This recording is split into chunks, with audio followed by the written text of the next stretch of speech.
अवाम के मुंतखब नुमाइंदे मंजिल का तयन करें। पाक फौज डटकर साथ खड़ी हो गई। नए पुराने पाकिस्तान की बहस छोड़कर हमारे पाकिस्तान की बात करनी चाहिए। ताकत का मरकज पाकिस्तान की अवाम है। आर्मी चीफ का कौमी सलामती इजलास में दो टोक ऐलान। जनरल सैयद आसिम मुनीर कहते हैं आईन पाकिस्तान और पार्लियामेंट अवाम की राय का मजर है। अवाम अपनी राय आईन और पार्लियामेंट के जरिए इस्तेमाल करते हैं।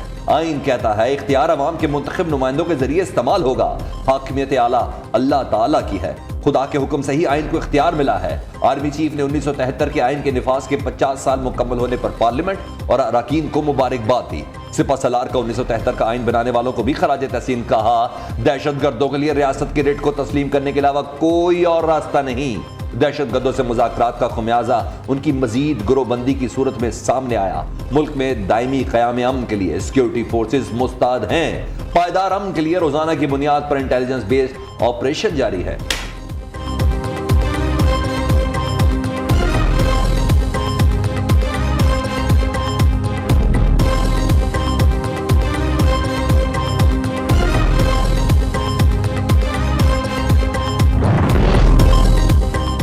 मुल्क में दहशतगर्दी वापस क्यों आई, कौन लाया? दहशतगर्दी खात्मे फाटा इस्लाहात के लिए दी गई रकूम कहाँ गई?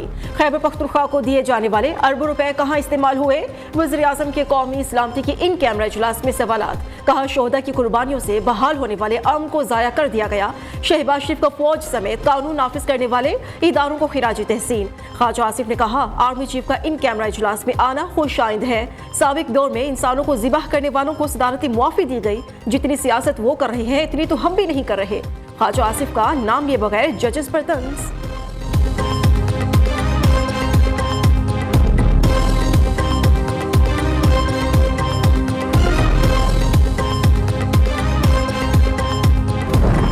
जनरल बाजवा ने कहा 5 मिनट में मार्शल लगा सकता हूं। हमने कहा बिस्मिल्लाह करो।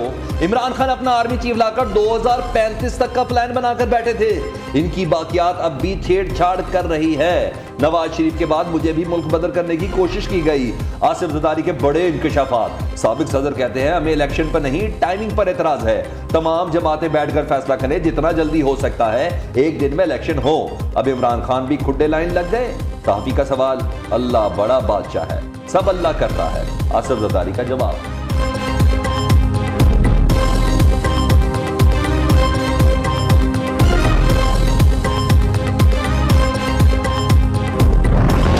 सुप्रीम कोर्ट का सूबाई इलेक्शन के लिए स्टेट बैंक को 21 अरब रुपए जारी करने का हुक्म। गवर्नर स्टेट बैंक को पीर तक जवाब जमा कराने की भी हिदायत। फंड्स जारी न करने पर अदालत का इजहार बरहमी। वाज़े किया कि अदालती हुक्म पर अमल करना पड़ेगा। फंड्स की अदम फराहमी पर चीफ जस्टिस की इन चैम्बर की समाअत मुकम्मल। हुकूमत का इन चैम्बर समाअत में जमा कराया गया तहरीरी मौकिफ भी सामने आ गया। अटॉर्नी जनरल ने बताया पार्लियामेंट ने फंड्स जारी करने का इख्तियार ही नहीं दिया। विफाकी हुकूमत बेबस है। हुकूमत ने अदालती हुक्म के तहत अपनी कानूनी जिम्मेदारी पूरी कर दी। सुप्रीम कोर्ट ने इलेक्शन कमीशन से सिक्योरिटी से मुतल्लिक रिपोर्ट भी तलब कर ली।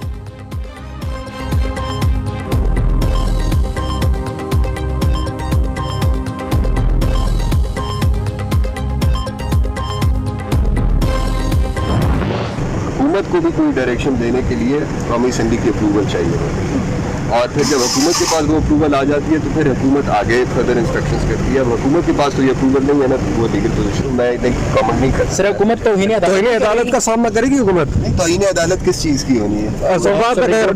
नहीं, फेडरल गवर्नमेंट ने तो कंप्लाई कर लिया ना ऑर्डर। जब फेडरल गवर्नमेंट ने वो कानून ले गई कैबिनेट से अप्रूव करा कर तो ऑर्डर की कंप्लायंस फेडरल गवर्नमेंट ने तो कर दी ना। बाकी तो पार्लियामेंट क्या है। स्टेट बैंक बराह रास्त इलेक्शन कमीशन को फंड जारी नहीं कर सकता। फंड जारी करने के लिए पार्लियामेंट से मंजूरी जरूरी होती है। अटॉर्नी जनरल मंसूर उस्मान कहते हैं हुकूमत ने अदालत की हुक्मदूली नहीं की। पार्लियामेंट में फंड देने की मंजूरी नहीं दी, लिहाजा हुकूमत फंड फराहम नहीं कर सकती। वजीर कानून आजम नजीर तारड़ ने कहा इदारों को अपनी आईनी हदूद में रहना चाहिए। अगर इदारे अपनी हदूद से तजावुज करेंगे तो तसादुम होगा। पार्लियामेंट अपना काम पूरी ईमानदारी से कर रही है, मुदाखलत नहीं होनी चाहिए।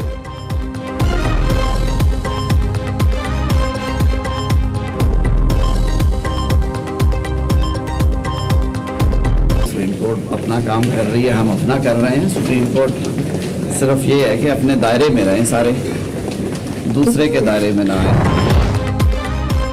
कौमी असेंबली का हंगामी इजलास। अज खुद नोटिस के इख्तियारात में मजीद तरमीम का बिल मंजूर। सुप्रीम कोर्ट का जो बेंच फैसला सुनाएगा नजरसानी के लिए उससे बड़ा बेंच तश्कील दिया जाएगा। बिल की मंजूरी से पहले जिनके खिलाफ फैसला सुनाया गया वो भी नजरसानी दरखास्त दायर कर सकेंगे। सुप्रीम कोर्ट के 8 रुकनी बेंच के गुज़श्ता रोज के हुक्मनामे के खिलाफ मुज़म्मती करारदाद भी मंजूर। 8 रुकनी बेंच का हुक्मनामा मुस्तरद, आइन और कानून के खिलाफ करारदाद, पार्लियामेंट के इख्तियारात से मुतल्लिक़ करारदाद भी असेंबली से मंजूर। आइन साजी का इख्तियार तलब करने की सुप्रीम कोर्ट की जारहाना कोशिश की भी सख्ती से मजम्मत।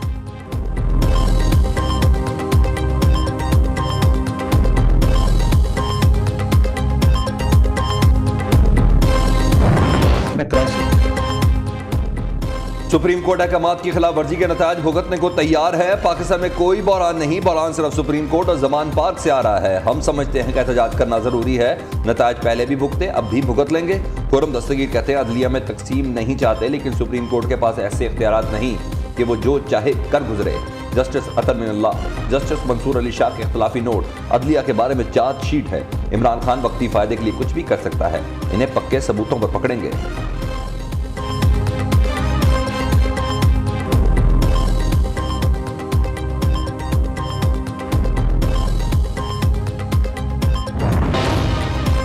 चीफ जस्टिस उमर अता बंदियाल समेत 8 जजेस के खिलाफ रेफरेंस दायर। 8 रुकनी बेंच ने पार्लियामेंट के मंजूर करदा बिल पर समाअत करके इख्तियारात से तजावुज किया। चीफ जस्टिस दरखास्तों की समाअत के लिए बेंच की खुद सरबराही करके मिसकंडक्ट के मुर्तकिब हुए। आइन के आर्टिकल 209 और जजेस कोड ऑफ कंडक्ट के तहत कार्रवाई की जाए। रेफरेंस में इस्तेदा, रेफरेंस में कहा गया कि supreme court practice and procedure bill के खिलाफ हुक्म इम्तना अदालती नज़ारत की खिलाफ वर्जी है। पार्लियामेंट के बिल की समाअत के लिए 8 रुकनी गैर आइनी बेंच तश्कील दिया गया।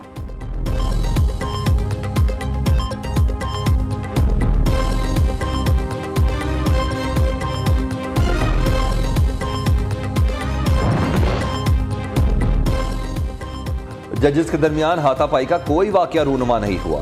सोशल मीडिया पर गर्दिश करने वाली अफवाहें मन घड़त और बेबुनियाद हैं। सुप्रीम कोर्ट के जारी एलामिया में कहा गया कि जाली रिपोर्टिंग सुप्रीम कोर्ट जजेस के एहतराम को मुतासर करने की कोशिश है।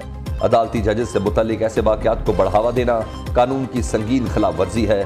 तर्जुमान सुप्रीम कोर्ट का कहना है कि 13 अप्रैल की शाम जजेस कॉलोनी पार्क में वॉक के दौरान जजेस की लड़ाई की खबर झूठ है।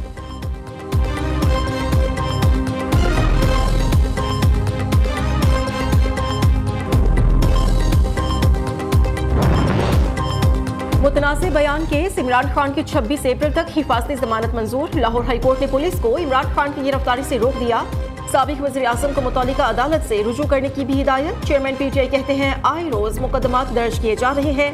हुक्मरान ये सब कुछ सिर्फ करप्शन बचाने के लिए कर रहे हैं।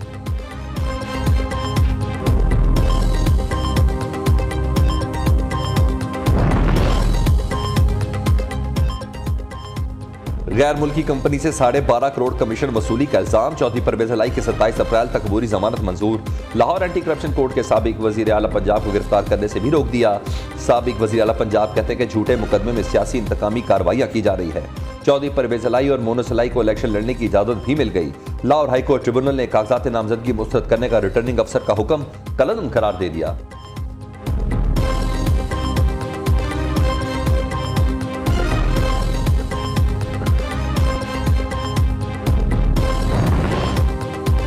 अली अमीन गंडापुर 3 रोजा जिस्मानी रिमांड पर पुलिस के हवाले। भक्कर की अदालत ने दाजुल चेकपोस्ट हमला केस खारिज कर दिया। PTI रहनुमा ने इस्लामाबाद हाईकोर्ट में राहदारी रिमांड पर भक्कर पुलिस हवालगी चैलेंज कर दी। अली अमीन गंडापुर पर एक और मुकदमा दर्ज, कल सरगोधा की अदालत में पेश किया जाएगा।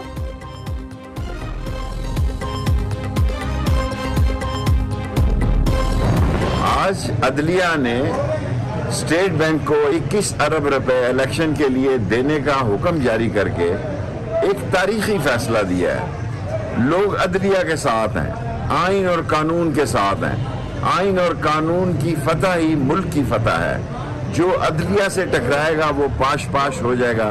तारीख बताएगी कि अदलिया जीतेगी और ये मफाद परस्त, मनी लॉन्डर, करप्ट और डिसऑनेस्ट लोग जो कि अदलिया से लड़कर सिविल नाफरमानी का माहौल बना रहे हैं, उनको शिकस्त होगी। अदालती हुक्म की नाफरमानी, हुक्म अदूली बगावत के जुमरे में आती है। आसिफ जरदारी शहबाज शरीफ को नाअहल करा के ही दम लेगा।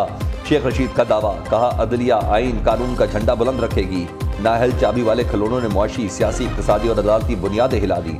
हुकूमत के सियासी मोहरे मात खाएंगे।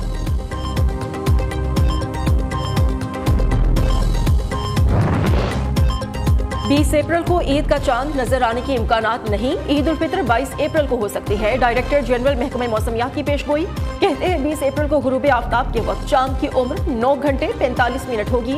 कभी इम्कानात है कि ईद बरोज हफ्ता 22 अप्रैल को होगी। ईद उल फितर का चांद देखने के लिए मरकजी रुयत हिलाल कमेटी का इजलास 20 अप्रैल को तलब कर लिया।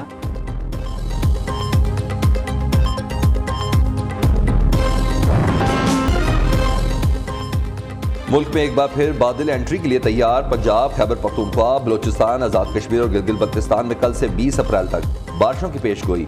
मुख्तलिफ इलाकों में झालाबारी का भी इम्कान। नदी नालों में तगयानी का खतरा। NDMA ने अलर्ट जारी कर दिया। कराची की मरदमशुमारी से बाद पकोड़ों मेहंदी तक जा पहुंची। गवर्नर सिंध की पकोड़े तलने की दावत पर हाफिज सईद मुस्कुरा दिए। जमात इस्लामी के रहनुमा कहते हैं कराची को बेहतर बना दे, लोग पकोड़े खुद ही तल लेंगे। मेहंदी मर्दों के पैरों में ना लगाएं ताकि काम ना रुके।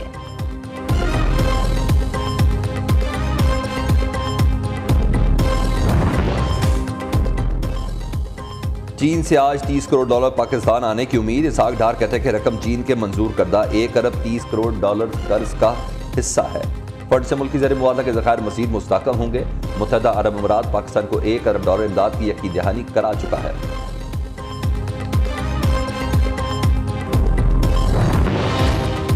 मुल्क में हफ्तावार महंगाई 8.60% कम हो गई। महंगाई की मजमूई शरह 44.61% रिकॉर्ड।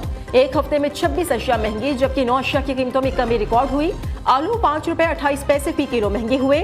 LPG का घरेलू सिलेंडर ₹141.61 महंगा हुआ।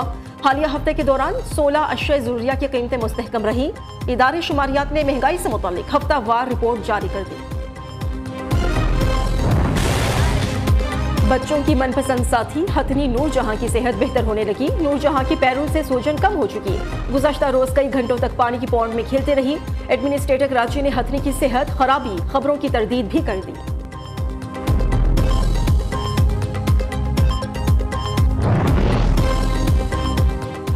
चलते हो तो चीन को चलिए, वो भी सिर्फ 60,000 में। निजी बस सर्विस ने नहायत सस्ते दामों सफर की नवीद सुना दी। बसें ईद उल फितर के बाद दारुल हुकूमत इस्लामाबाद से चीनी शहर ताशकुरखान का सफर करेंगी।